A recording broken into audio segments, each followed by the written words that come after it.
Hey everyone, this is Will the Trill here. Once again, I am extremely thankful for all of you helping me reach 1,000 subscribers on YouTube. I am very, very thankful. I'm very, very grateful for that. A huge majority of you have seen my video of C-PTSD episode caught on camera. And there were one or two trolls that commented on that here and there, but there has to be a couple heartless people. But a lot of you showed your love, showed your support, and I highly appreciate it.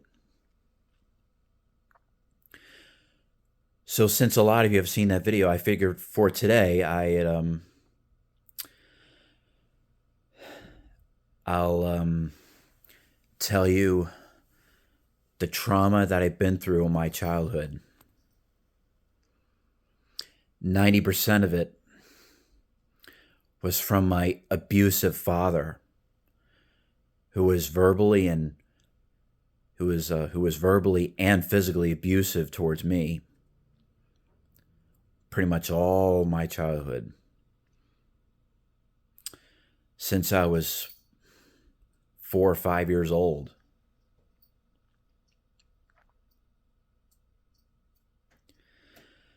I'm going to try to get through this without breaking down.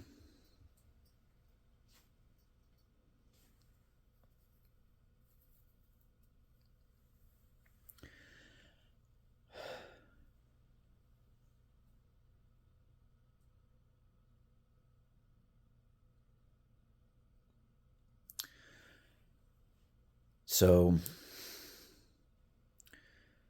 there were times when, since I was on the autism well, I shouldn't say well, I was. I'm on the autism spectrum, obviously.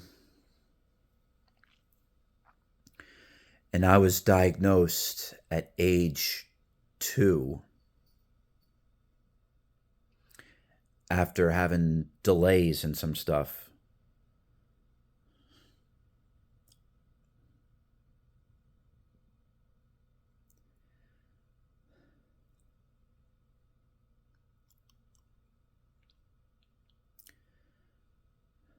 Apparently, I've said in other videos that my dad has borderline personality disorder, so that made it obvious that he absolutely did not have the patience and mental stability to raise a special needs child, specifically a child on the autism spectrum.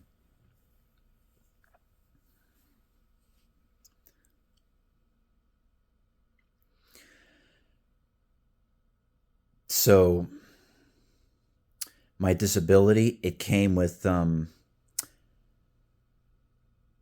stimming. The way I describe it, the way I think of it is like your mind is like spinning around and a lot is going on. Like your favorite scene is playing in your head, like something very exciting coming up or whatever. Could be your favorite song too, and then all of a sudden you have this big boost of energy. It's like you're very high and you're just running and skipping and jumping around and making some vocal sounds. Well, apparently, especially at home, every time that would happen, my father would just scream at me, "William, stop jumping around."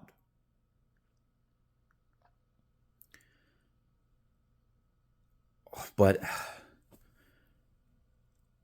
I couldn't stop, and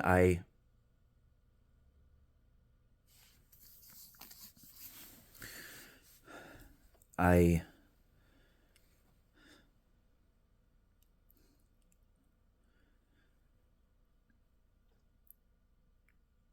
I couldn't help it. I just it was I don't know if I should call it a habit or it just happens. And so my father would get so angry, and then he would hit me. He would literally grab me and slap me across my face. Literally slap me in the face and scream in my face.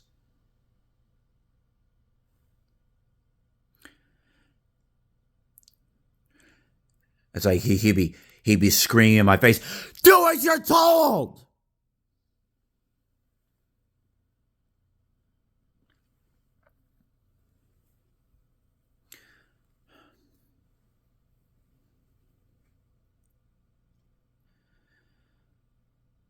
Even just little things would just set him off, literally.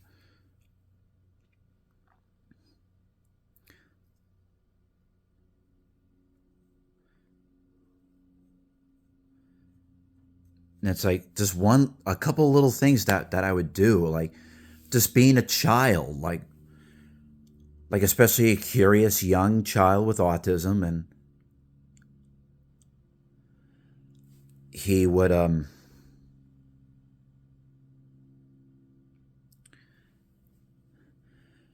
it's like he would scream at me. He would go he'd be like, "Get over here!" He'd be like, "You stand over here, stand right here." But I'd be afraid to. I like no way would I approach him if he's like that, because I I'd be scared. He'd be slapping me, he'd be hitting me, he'd be clunking me on the head, literally. Even little things like he would literally clunk me on the head, literally like this, or literally right here, literally just like that.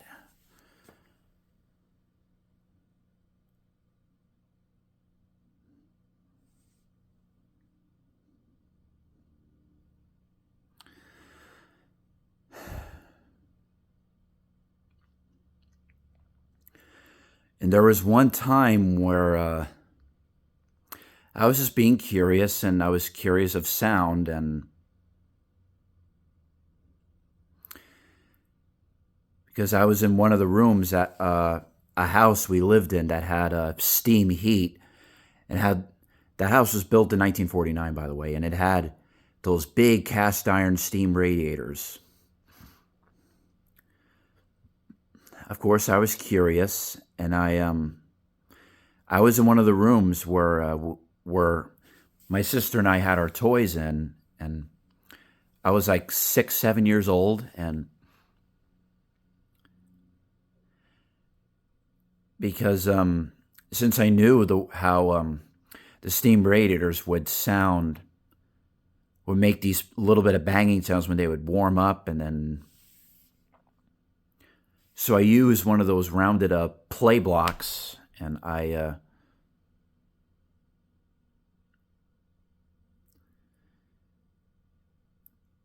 so I would and so I'd be so this one time I was tapping on the shutoff valve of that steam radiator just to duplicate the sound that it would make when I wasn't banging on it or anything like really hard or anything, but I was tapping on it enough to make duplicate the sound, and then and then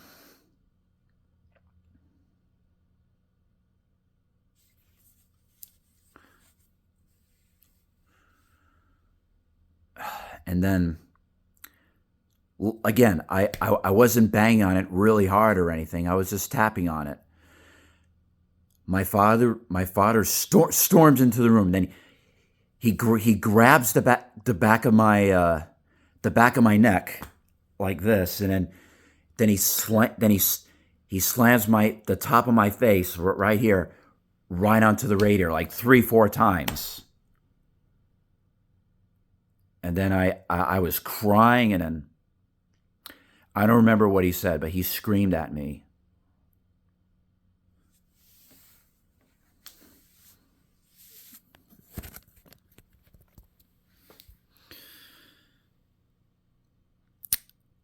And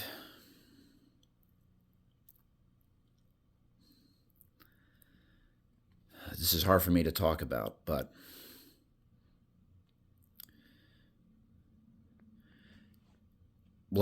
for what my father said to me that really hurt me to this day, that still hurts me.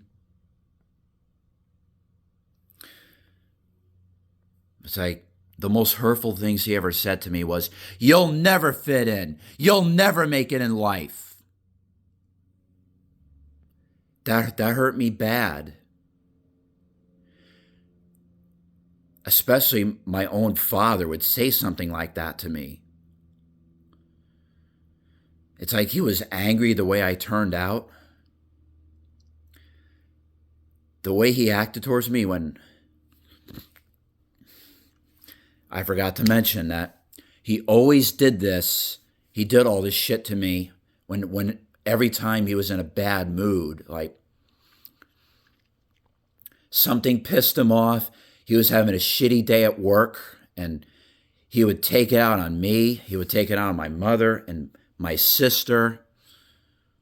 Something to vent his anger. I was mostly his main punching bag, like his mental and even physical punching bag.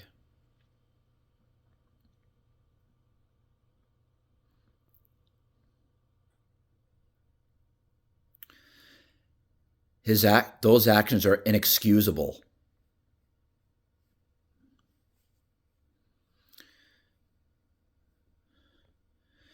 But look at me now. I'm a mess. I have complex PTSD all because of this. So I'm going to try to tell you more. So I remember one time being back in 2007.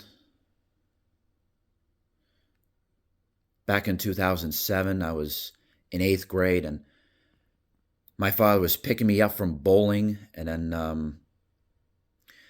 I think he mistaked another kid that was stimming, and he thought it was me, and then from the distance, and then I wasn't doing any of that. So I get into his truck, and he was picking me up from after school bowling, and then he goes, "William, you were jumping around like an idiot in there." Then I was like, "What? No, I wasn't." And then from the driver's seat, I was sitting in the passenger seat. Then he slapped me twice, like really hard across my face. Then he screams in my face, "Yes, you fucking were!" And holding my phone, that was how close he was to my face. And this is literally a man who's 6'4" and 220 pounds.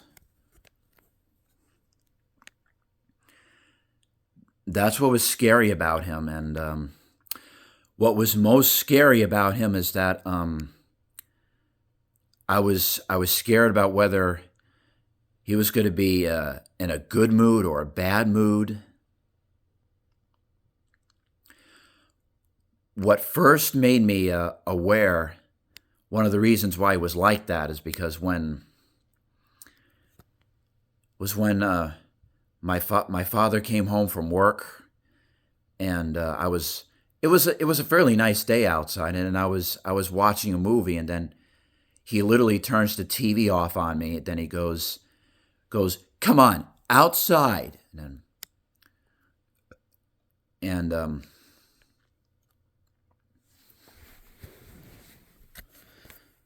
And so I would go outside and my mother would be outside. Then I went to my mother. So goes, Mom, Dad turned the TV off on me. And then that's when she told me, oh, he's in a bad mood. And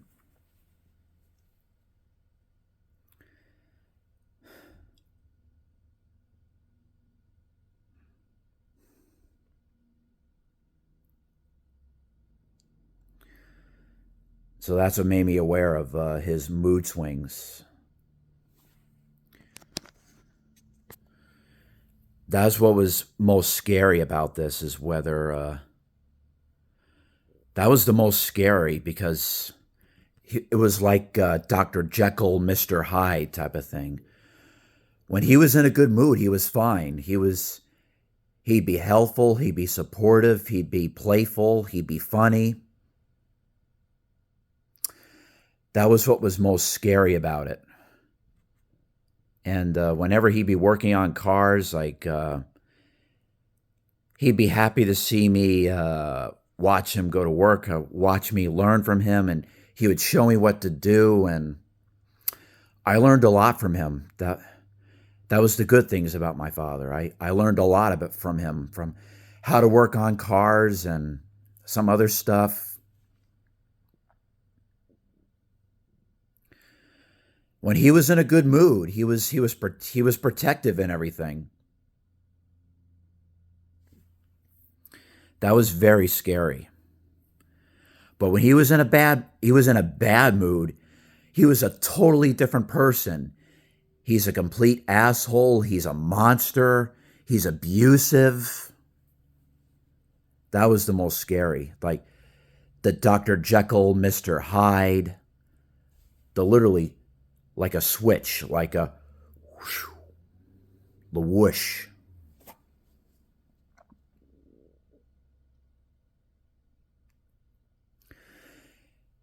And what was also traumatizing is like seeing him abuse my sister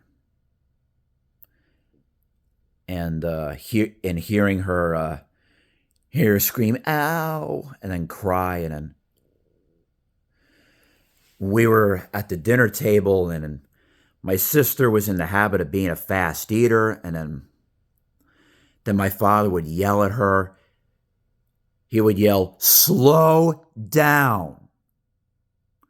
Then if she didn't do it the first time, he would clunk her on the head really hard, like this, literally right at the dinner table in front of me, in front of my mother.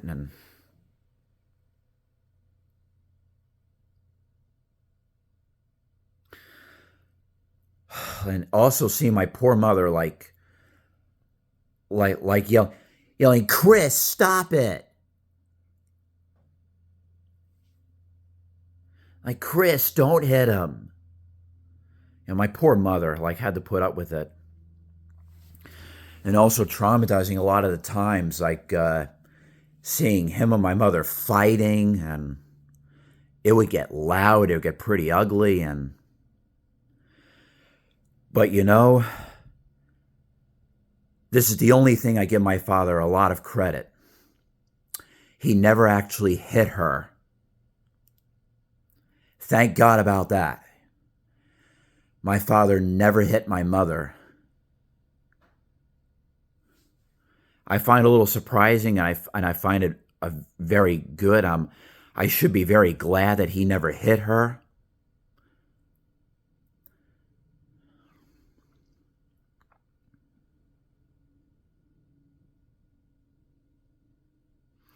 Because or else it would have been a lot more scary. Like seeing my father hit mom. Thank God he didn't. I give him tons of credit not hitting her. Because I thought he would. The way they fought, I thought he was going to hit her.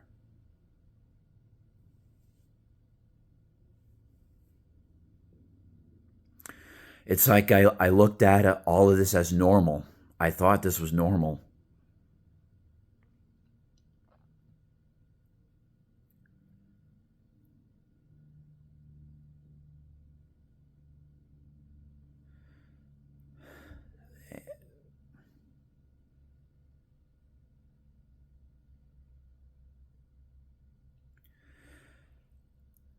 And he was like this to me pretty much all my childhood. And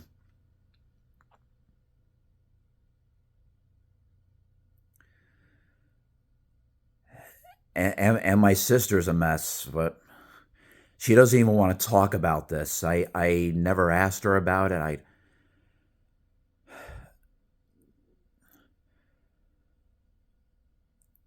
But my sister, she grew up tough as nails. She's a very tough woman, very tough.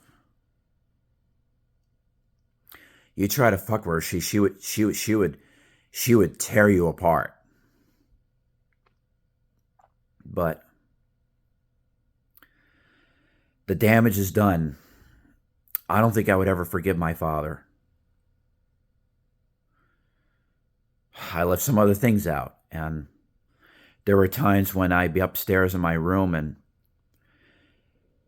he's raging, he'd be angry, and then I'd be afraid to come to him. And then if I heard him yell, "William, get down here now," then I'd be afraid to. I'd be afraid that he would be screaming in my face or hitting me.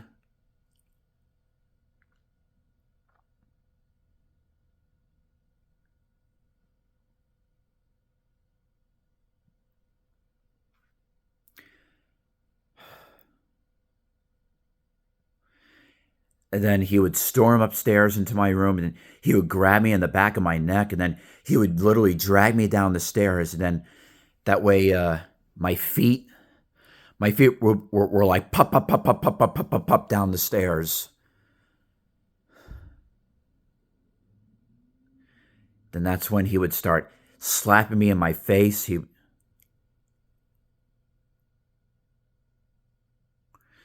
I'd be crying,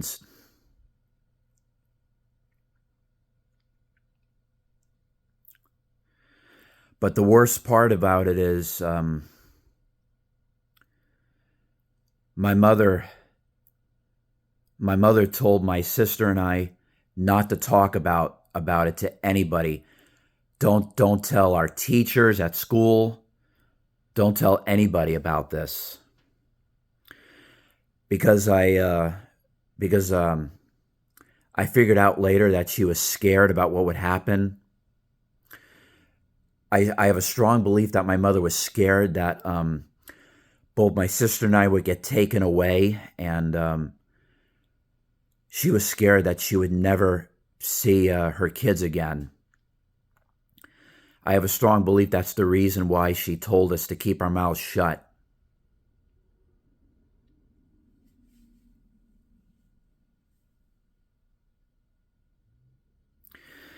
But I remember slipping a couple of times, like not revealing every detail, but my mother, she would kind of yell at me. She'd be like, "William, what I remember is like she would say, "Do you want to get taken away?"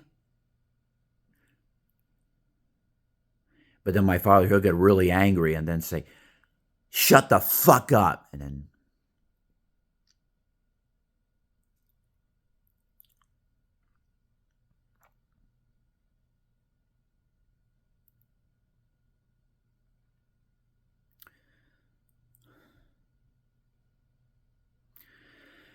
And that's the other thing. Some family members, a couple relatives, and a couple times they saw this, but the problem was they dismissed it as normal because they were used to corporal punishment as the norm back then. But only one of them were concerned and then opened up to my mother. That's according to what my mother told me.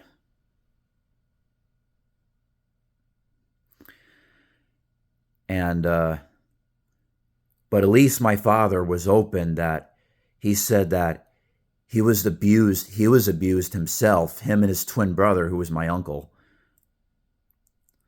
Him and his twin brother were abused by their father, who was my grandfather. God rest his soul. And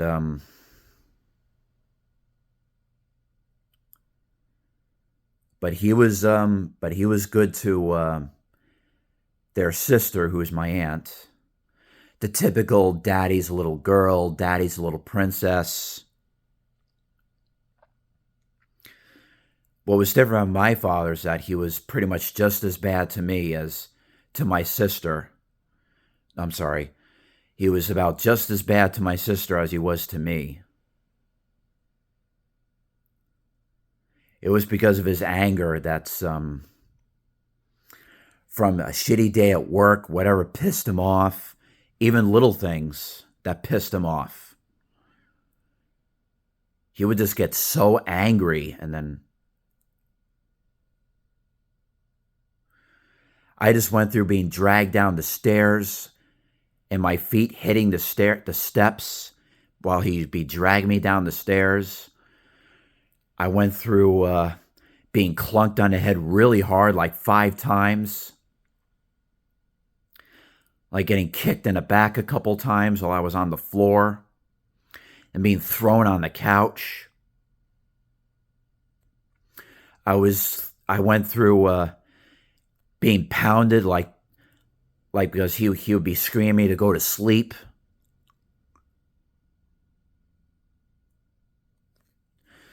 Like he would say one word after each time. He would be like, "Go to sleep."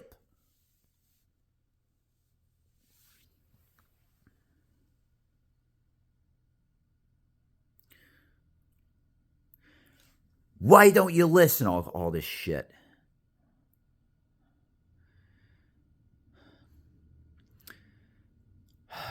Well, there's a lot more in my head, but a lot of it just won't come out through my mouth. That I'm trying to get it out, but it just won't come out. But hopefully I explained enough. I'm trying to get it all out, but a lot of it's just stuck in here.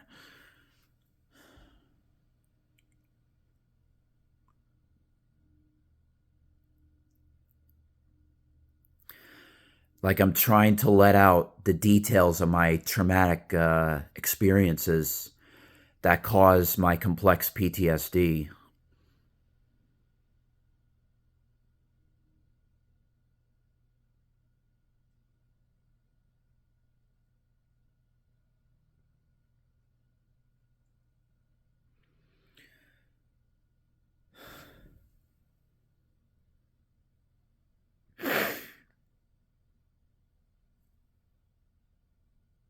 I'm sorry, I'm sorry.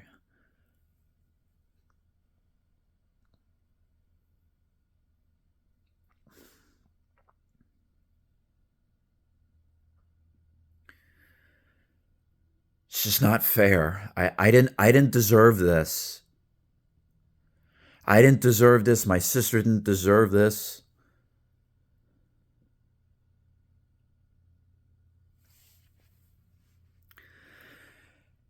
That's what caused me to lie a lot of the times.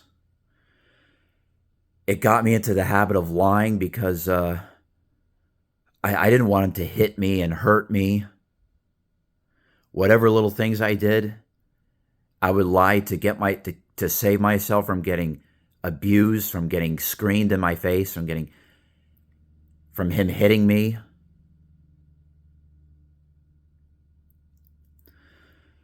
But it was a really bad habit that that was caused by the abuse. The problem was it only made him angrier, and it caused me to get into more trouble at school. So this is a lesson to all you parents out there.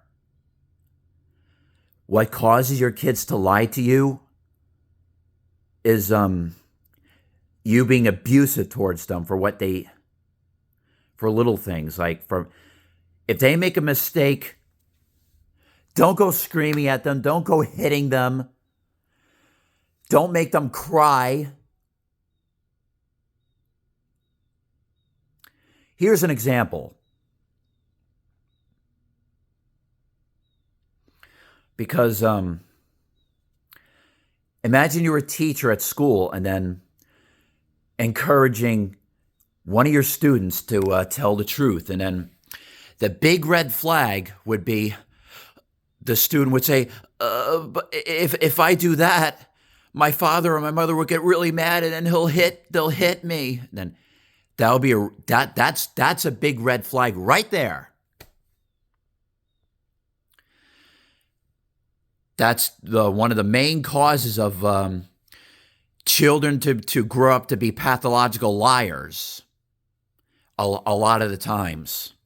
This is one of the big causes of it. It took me a very long time to get out of this habit, to know better. It took me a very long time.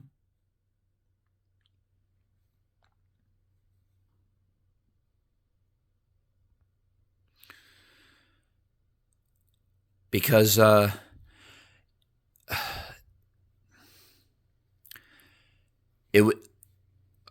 least 10 years ago, it was a huge pressure to get me to open up, like be truthful. Because I was so used to being scared about getting screamed at. What you really should do as a parent, just be like, for example, if your child does something pretty stupid, like got in trouble or something, but then if your child confesses about what he or she did, and then what you really should do is be like, well, I was going to make you have no TV for a week, but since you were honest with me, since you told me the truth, I'm going to make your punishment less harsh. You're going to have no TV or no internet for 3 days. But I am proud of you for telling me the truth.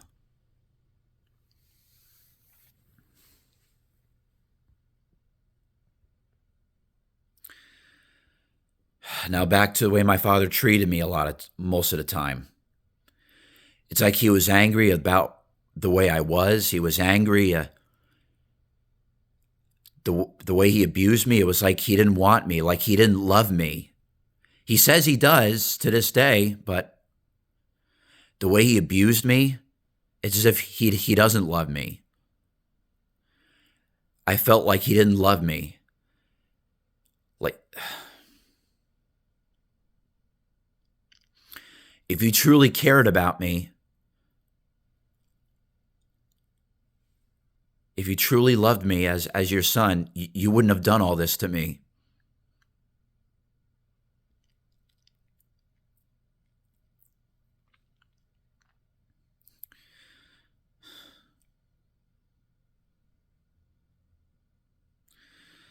That's the biggest issue with borderline personality disorder. And so my biggest regret to this day is I keep saying yelling at myself, why didn't I speak up to to teachers or whoever I trusted? Why didn't I tell anybody about this when I had the chance? Even though I was told not to. Why? Because if I did, I would have been put in foster care. I would have gotten the counseling, the care I truly deserved, I truly needed as a kid, like to really help me heal. But when I was still a child, I would have been safe from this abuse. But to this day, this inner child inside of me is still helpless, is still scared, wounded.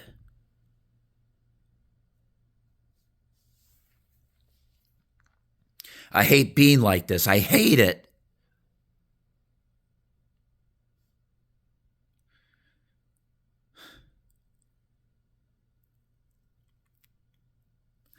I'm sick of it.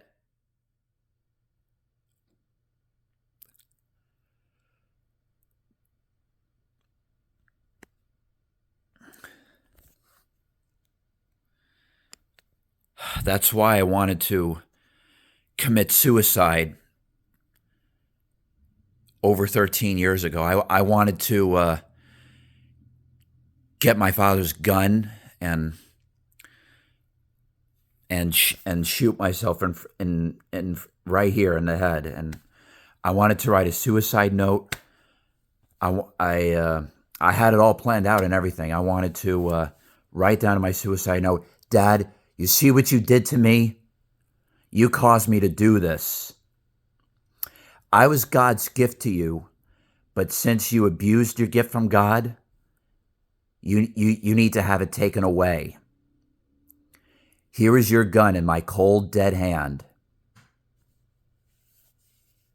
I hope you suffer for the rest of your life for what you did to me. Looking at my cold, dead body with my head split wide open from the projectile, my brains and blood and brains all over the walls in my room. I hope that scars you for life. That's what I wanted to write in my suicide note. I wanted him to suffer. I wanted him to punish himself for what he did.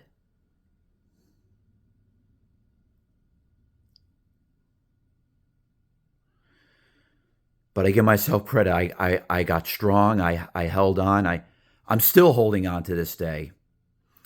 Because these flashbacks, they occur, but it's under control when I take my medication.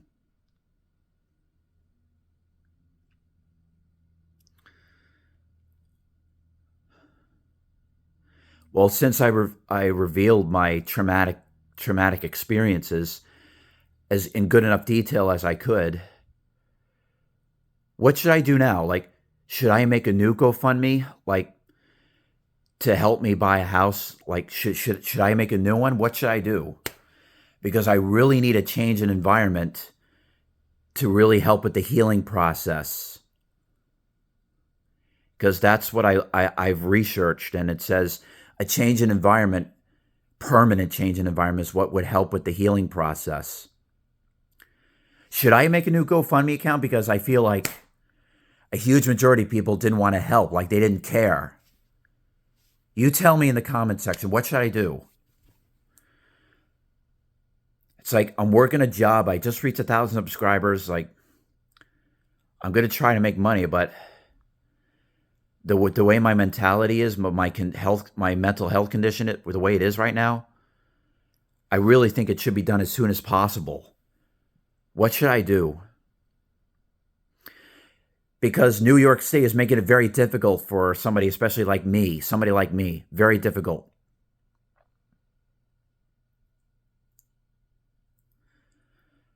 What should I do? All right, so I'm going to end it here. I hope you guys understand. I hope you guys... Holy shit, this is almost 40 minutes long, this video.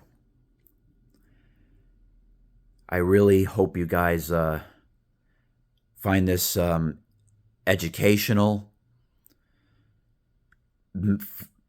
I hope you guys are more aware of what's going on in the head of somebody who suffers from complex PTSD. This is exactly what goes on in my head. The regret and everything. Thank you all so much. I really appreciate your love and support and understanding, your empathy. Thank you all so much. Don't forget, hit like, hit subscribe. Don't forget to always love. Thank you, everyone.